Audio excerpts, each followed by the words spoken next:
What's up, golfers? Welcome back to another episode of a New Nine Golf Podcast. We got our buddy Mike Commodore back on. He's currently in Arizona. He escaped the COVID in Alberta, where we are, but he's willing to give us his Masters pick since he's betting 1,000. So if you saw our last Masters pick video, Mike picked Dustin Johnson to win, and there you go. He won a whole bunch of money, which he gets into in the podcast. So thanks again for following us. Hit subscribe if you're watching on the YouTube portion, and I hope you enjoy this podcast with Mike Commodore.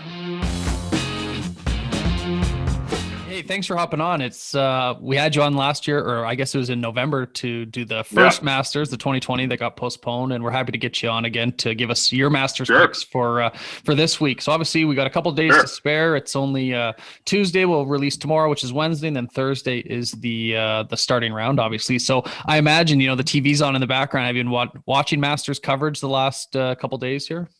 Yeah. I have this package here, that comes with the condo, DirecTV. So the only thing that sucks, it's awesome because I don't get a bill, and so I'm not here all the time, so I don't have to worry about it. The only thing that kind of sucks is that there's no Golf Channel. So the only time I can get Golf Channel is when it's on the HD Sports Mix.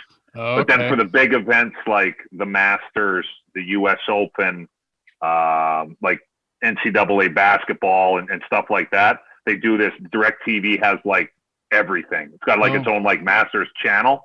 So it does all the featured groups. And so until then, I'm kind of screwed. But so I have it on I don't know if you can really see, there's 6 little screens in the one there. The bottom right is Golf Channel right now. So basically, I'm just kind of listening.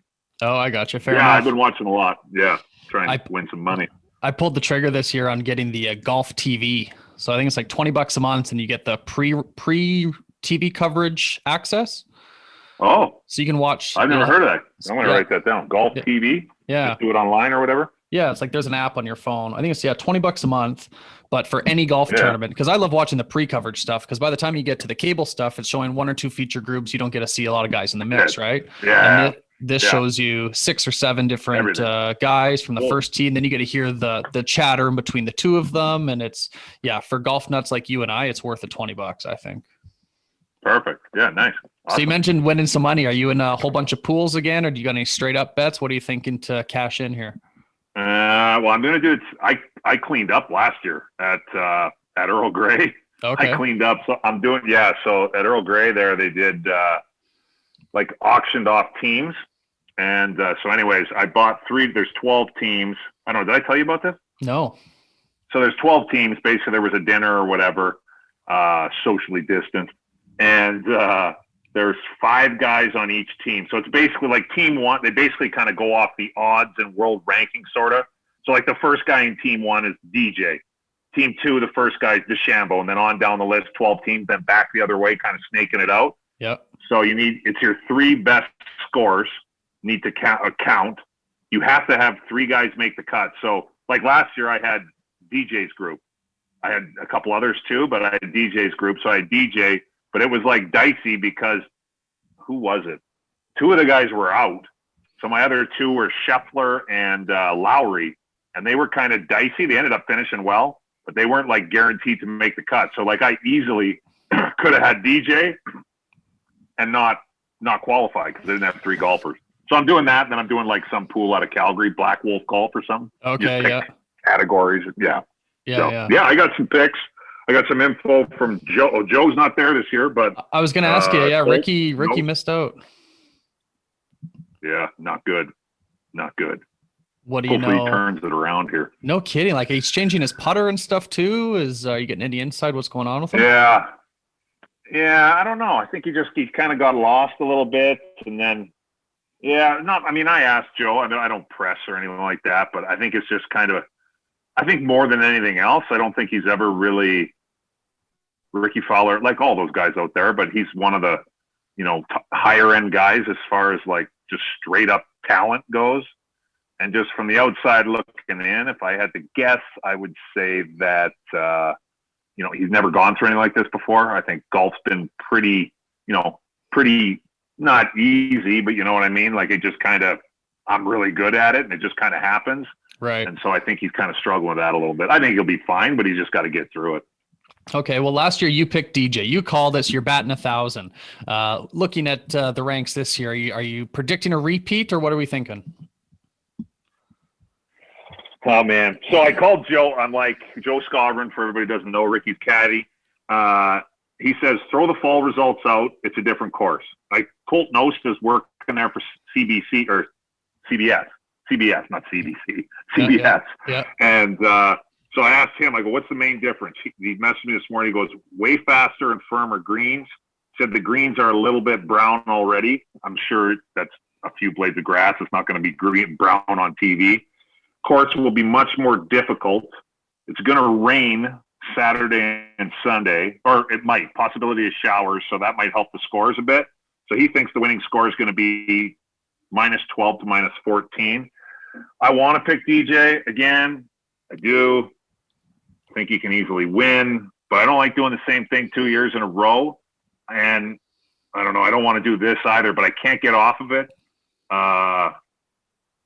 For some reason, Bryson DeChambeau. I don't even like the guy. I can't get off him. I don't like him, but I respect what he's doing. But I don't like him. But I keep coming back to Bryson. I just think like he talked like an idiot before the November tournament. Like, this is a par 67 for me. You know, he was taking quads and triples, lost his ball. Like, I mean, he had some bad luck too. And even with, I think he took a quad. He definitely took at least one triple. Even with all those, he made the cut and finished like whatever he finished. He was like 2 or 3 under or whatever, like, I don't know, 30th or 40th or something like that. So as much as I don't want to do it, if I got to pick one guy, I'm picking him. Okay. Well, that's good for the listeners. I don't want to do it. I don't want to do it. It hurts me. It hurts me. You cashed in big time. So if I was going to fade anyone, I'd be following your bets. That's for sure. Yeah. Here's some guys who actually know what they're talking about. I asked them too. So for the listeners that like want to take it from somebody who's actually been there and not some jackass who just watches it on TV, Joe Scarborough's picks. I asked him, I said, give me some picks, like favorites, whatever. So he goes, okay. He goes, for favorites, Joe likes Spieth or Thomas to win. These are all to win. Yeah. For mid-range guys, he likes Paul Casey and Daniel Berger. Mm. And for long shots, he likes Jason Day and our boy Corey Connors. Little Canadian. I could see him. For how good he strikes the ball, he's up there. Yeah, he is. He's been getting a lot of love on Golf Channel today, too. He was like a couple of, like Aaron Oberholzer, I think that's the guy on there, isn't it? Yeah. I think so. He had him. His name's coming up, so that's awesome for Canada. Joe also kind of threw one in. He goes, this is kind of not really a sort of a longer shot or whatever, but he also, I don't know, maybe he can win this year. I guess that would be amazing on a lot of levels, but Joe also kind of likes Lee Westwood. It would be the feather in the cap of the year that he's having, for him to have had some battles. Who was it Bryson that he went head to head with 2 weeks in a row? Yeah, I think it was. He was in the final group, I think, back to back weeks, and I think Bryson won. Was it the Bear Trap? Yeah, I think it was the Bear Trap that he ended up losing, and then he did win. Yeah, at the Honda. Yeah, at the Honda. Yeah, he's in been swing. in the mix. Like I haven't seen Lee Westwood swing a golf club. It seems like for like a couple years, and then the last month, it's like every other shot is Lee Westwood. Oh yeah. So who knows? You never know. That'd be awesome. I mean, I guess if I had to pick one guy to win the thing, other than maybe Corey Connors because he's Canadian, or Mackenzie Hughes. Yeah. I mean, Lee Westwood would be a good story. Dude's 48 years old. He's been like, what, top 5 in this tournament? Like, oh yeah. I don't even know how many times. 10? Totally. At least. Yeah. I would love to see him. And he doesn't have a major. Someone we haven't talked about yet is Rory. So Joe's not on the Rory train. I saw a stat on the Rory train. I saw a stat today on Golf Channel. Let me pull it up here. It's talking about the best cumulative score to par since 2015. So leading it is DJ. Yeah. DJ's 49 under since 2015. Next up is Rory. Rory's 39 under. So there's still a 10 shot difference between DJ and Rory. That's a big difference. And Rory still doesn't have the green jacket. So it would be nice, I think, for Rory to, at least end his career having a green jacket. But his putting, it sounds like the super fast greens. I don't know if his putting is going to keep up. Yeah, that kind of worries. Yeah, don't get me wrong. I love Rory McIlroy. I'd love to see him win it. He's one of my, like, when he comes up for an interview on TV, like, I turn it off because I'm like, man, this guy, he's honest. He's well-spoken. He, like, says how he feels. Sometimes it's not popular, but whatever. I respect that. And obviously he's a sick golfer. The only the putting a little bit. And then the only thing that kind of bothers me, because I don't think he's played since, is at the Players there, he kind of blew up a little bit. And I think it was the last time he played in a tournament, I think 2 weeks ago. Yeah. And the only and he was honest, this is part of why I like him, but his post-round interview, he did admit that what Bryson DeChambeau has done with as far as distance and swing and all this stuff, that actually has affected Rory, and he tried to get some more yardage, and he thinks it messed up his swing a little bit, which is crazy when you think about it, because it's like, we're not talking about like Brian Gay here. I mean, this is Rory McIlroy. Like, this guy's top 5 in distance on tour like every year, so it's not like he's a slouch. Right. So it just kind of, I mean, that left an impression on Rory, obviously. So I'd love to see Rory win too, but yeah, I don't know. I'd like to see kind of a real good one out of him with this. The swing thing kind of threw me off. I'm like, man, that ain't good if your swing isn't kind of exactly how you want it. So hopefully he's fine. I'm sure he's been practicing a lot. It's crazy. All these Rahm guys too. Yeah. Well, now that he's a dad, right? So he doesn't have to worry about his kid being born, that he has that weight off of his shoulders. And I bet you he's just so happy to be there that he'll care less and just be so thrilled to be there that I could see Rahm going low. Yeah. I mean, he's unbelievable. I'd like him too in the group. He's in a group here at the Earl Grey thing. Rahm, Simpson, Neiman, Kuchar, and Woodland. I like Rahm. I had the chance to play golf with John Rahm in December, right before he went to Hawaii. Okay. I was his partner, actually. I had one birdie. Actually, had like a gross birdie. I don't even know why I brought my clubs, to be honest. And, I mean, this guy I'm fortunate enough to play with a lot of really good golfers down here. I'll tell you what, that guy is really, really good. So, but it's just, for him, I've never had a kid, so I can't speak.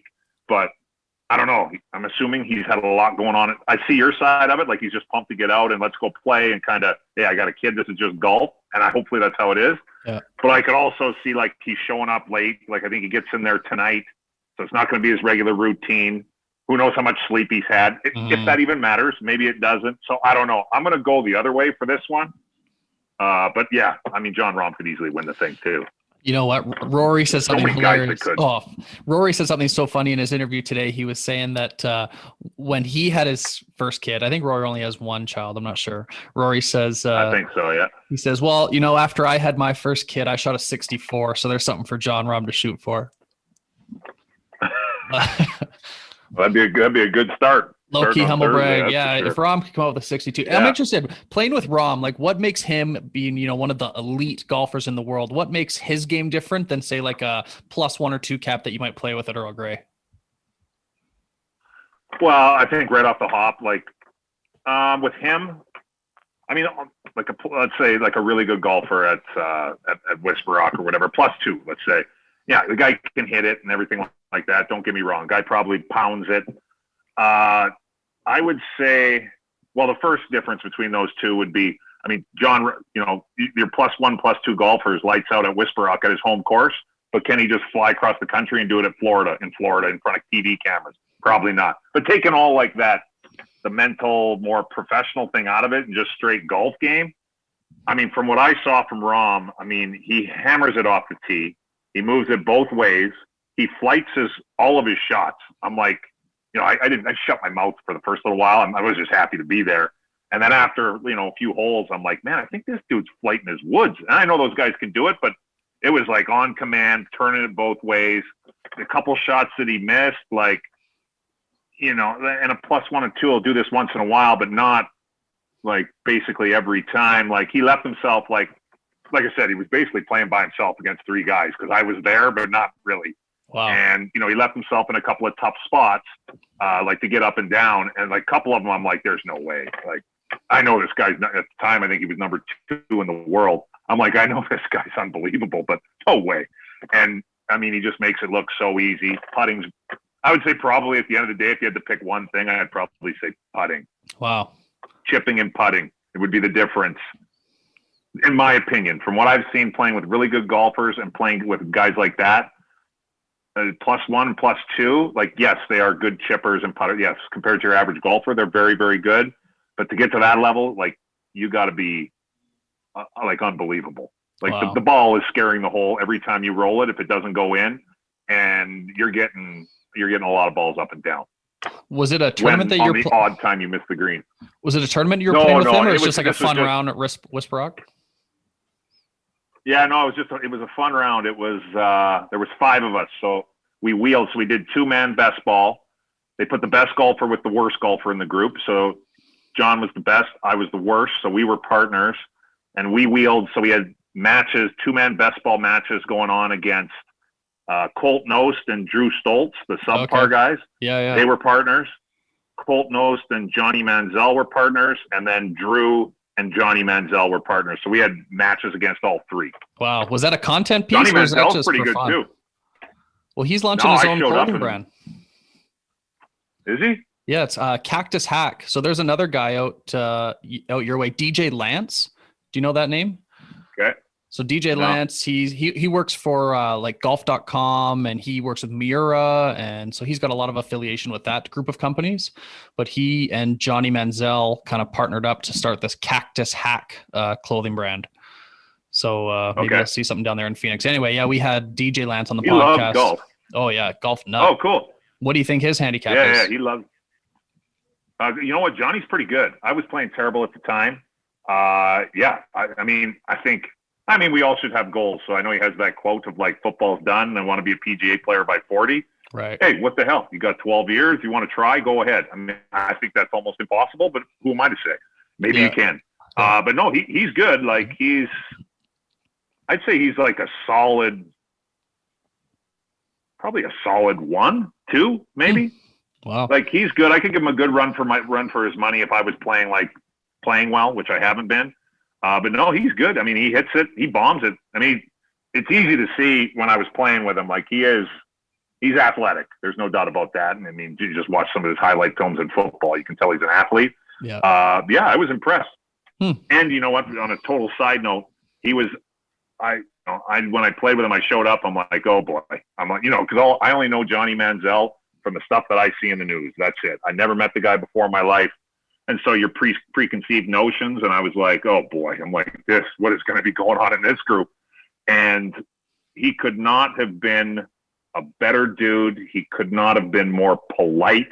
He was not what I expected at all. I really enjoyed my time with him. I thought he was a really good dude. He was well-spoken. Like I said, he wasn't what I expected at all. It's good to hear when you hear things like that, because the media does so good at just needling guys over and over and paints this picture, and then you meet him and it totally turns it around. So that's really cool to hear. Yeah, like he was very. We sat around and had like literally for grab a bite to eat after, and he was very open with. I know we're getting off golf here, but he was very open with what happened in his career, and like he's taking responsibility. And no, like I said, long story short, I was very, very impressed. I'd play golf with him or hang out with him anytime.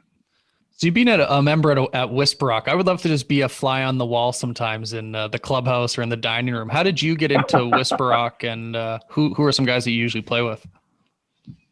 I kind of bounce around. I'll play with anybody, but I would say how I got in, when I retired, I came down here basically to golf. And Ray Whitney, they're from Fort Saskatchewan also. We played together at Carolina. He lives here.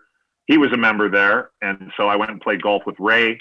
And Ray was like, getting a membership? I'm like, well, yeah. I'm like, I don't know what I'm doing. I'm going to be here for a while. And so it was perfect for me. Whisper Rock was right. He's like, you got to join Whisper Rock. So I put my papers in. Had to wait a couple months. I think I put them in June, drove to Calgary. And then they let new members in if they do in October, the following October after the summer. That's kind of when the season starts here or whatever. So I got in. So that was 7 years ago. But yeah, no, it's been fun. I mean, you get to play with Ray. I haven't been around much the last few years because I've been in Calgary. But the guys I play with would be like Ray. For people that the listeners would know, Mickelson's old caddy, Bones. Joe Scarborough, Fowler's caddy. You get out there with Colt Knost. You get out. I mean, the John Rahm thing was a very, that was kind of that might happen again. Who knows? Every once in a while, Graham Dillette when he was here. John's a member here. Yeah, he's got a couple of memberships, but yeah, he's up there. I think he plays a lot at a place called Silverleaf because he lives on the golf course, I think. Okay. But yeah, he comes up. It's about 15, 20 minutes between Silverleaf and Whisper Rock. So yeah, no, there's tons of Jamie Sadlowski. I'm trying to think of local guys. Jamie Sadlowski's a member there from St. Paul, Alberta, the long drive guy who plays on the Mackenzie Tour. Yeah. Yeah, I mean, there's a whole. I'll play with anybody. I don't care. So when I'm playing bad, I just leave my ball in the bush. So when I'm playing with good players, I hit it sideways. It stays there. I give it like a cursory 30 seconds, and it's to the next tee. That's funny. Talking about Ray Whitney, you just did a sandbagger with the Chicklets boys. Yeah. I watched it. Fucking Whit was, or I guess was it Ryan Whitney was. He was sandbagging a little bit. He didn't let you play to your cap. What was going on there? Well, that's what I don't get with Ryan. And he called me, like, when we were setting it up, he's like, what's your index? I'm like, I'm a 4.5 or 4.6, whatever it was. He's like, no way, you're lying. And wouldn't respond. I go, what do you mean I'm lying? Like, you want to look at my scores? I got this GIN app right here. I'm like, go ahead and go through them. I'm like, wait till you see me play. Should be higher. And anyways, he's used to me being over. He's used to him not being as good a golfer as he is now. When I said on that sandbagger, I'm like, this guy's got a full-time swing coach on the payroll. He's gotten way better. He used to be like me. Now he's way better than I am. So he just didn't really get it through his melon that it's like, dude, you've gotten a lot better. I'm trying to get better, but I'm not there yet. Right. I'm like, you can watch it. And then plus I was like, I didn't say this on it, but when we filmed that in mid-January, and I also hadn't touched the club because I got COVID on January 1st. So I was fresh out of COVID, which is an excuse. Regardless, I was a 4.6 anyways. But Ray and I should have pounded those guys. That match should have been over on 13, but we let him hang around a little bit. Well, Ray let him hang around a bit. I was in the desert half the day. But Ray Whitney is, for anybody that watched it, Ray's he is as advertised. He's very good. He's a scratch. I think there he was a 0.6. Yeah, Ray's never higher than a 1. Depending on the course he's playing, when he goes up to Gaza Ranch in the summer in Idaho, I think he gets it to like a +3. Obviously, the course is a lot easier than Whisper Rock, but yeah, it was fun. I got to give credit to Biz. Biz scrapes it around out there. Like, I don't even think I think he likes to golf, but he hates golf, if that makes sense. Right. But I got to give him credit. He's out there beating it around. He's got a great attitude. We had fun. It was a good time. I'm glad we beat him. I would have been kind of pissed if we didn't. And they told me to pick a partner, and obviously hockey related. Yeah. And at first, Ray was a little concerned because Ray works for the NHL. He does like player safety, they call it, whatever. He suspends guys is what he does, basically. He's one of the guys, one of the group. So he was a little concerned at first. He's like, I know what Spittin' Chicklets is. I've seen some of it. Like, I'm like, Ray, we're just going to go play golf. You don't have to. It's not going to be anything crazy. They're not going to put you on the spot. I'm like, Ray, I can't stress this enough. I need you big time. I want to win this thing. I can't win it without you. I need you. So I basically just begged and pleaded until he's like, all right, fine, I'll play. I'm like, thank God. That's funny. Well, it was entertaining to watch those guys. It's good that they, a lot of us hockey guys, golf was the other sport that we played growing up, right? So it's nice that they kind of merged the two, and the content they're putting out was good. So it was just funny time that your episode was just released. I didn't realize they shot all the way back in January, man. That's a long time to sit on something. Yeah, they came out. I think they just did sort of the same thing out in Florida. I don't know if they did sandbaggers, but yeah, they came out here for, I don't know, 2 weeks, something like that. Biz lives here, but the rest of the guys came out, and the production and all that, the camera guys, and then they film them all. Like the day before, I think they played Doan and Nash. I don't know if they played any others. I'm not sure. They might have had somebody after us, but yeah, they just bang them all out, and then kind of, I don't know how they decide when they release them, but kind of whenever there isn't much content, I guess. I have no idea. Fair enough. Well, I know in just doing our own production, it takes a lot of time. It's a lot of time consuming to put all this stuff together. So whoever's doing it's got a big workload. Yeah, I bet. Yeah, they were saying that with the sandbagger. I was talking to the guys that edit it, and they were like, I'm like, how long does it take to do this? Because you're squeezing like 4 hours down into one. You want to get rid of the stuff that, that's boring.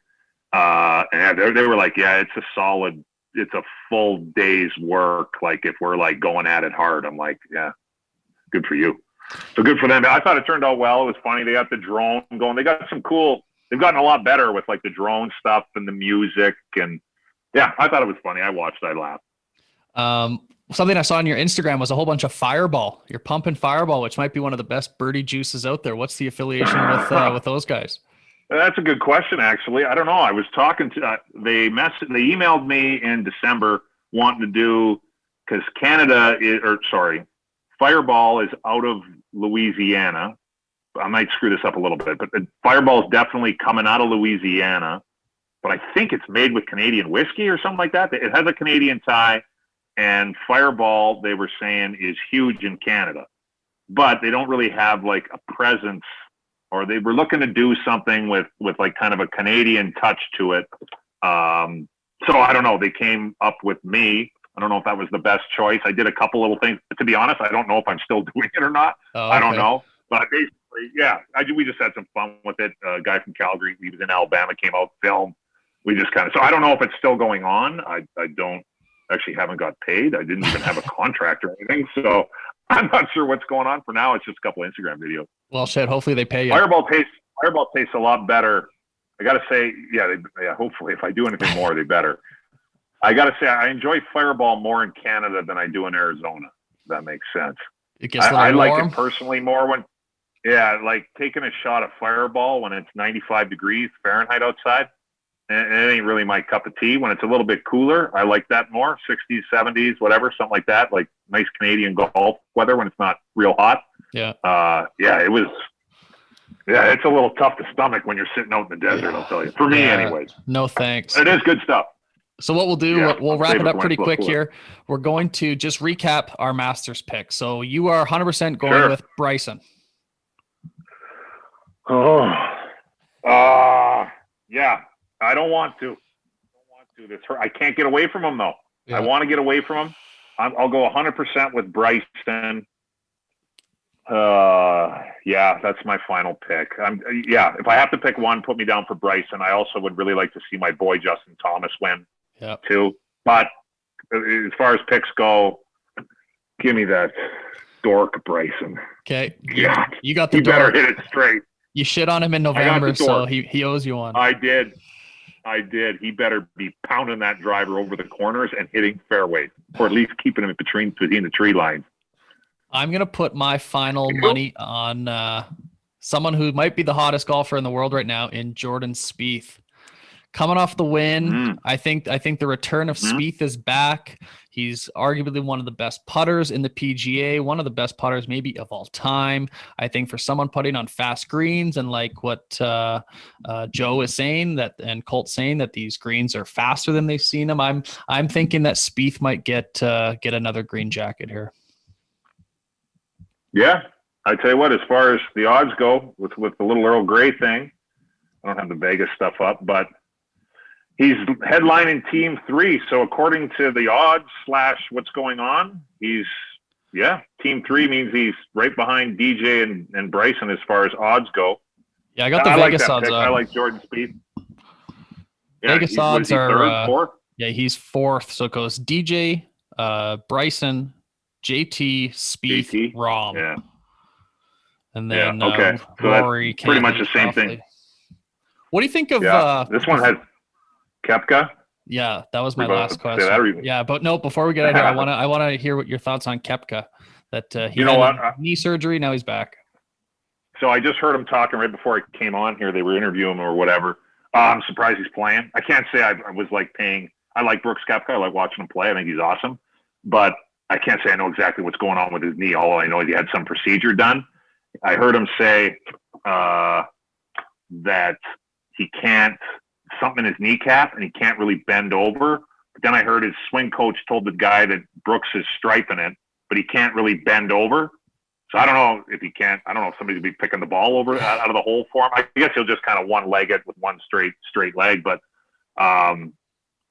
yeah, I mean, normally I would, if he was healthy, he would definitely, for me, he would be a guy I'd be like, yeah, I would think about definitely picking him. I think he'll win one for sure at some point. I'm going to let it slide, though, this year. With the knee injury, hasn't played. Like I said, wouldn't be surprised if he's in the mix. I mean, the guy's unbelievable, but I'm going to let that one sleep this year, I think.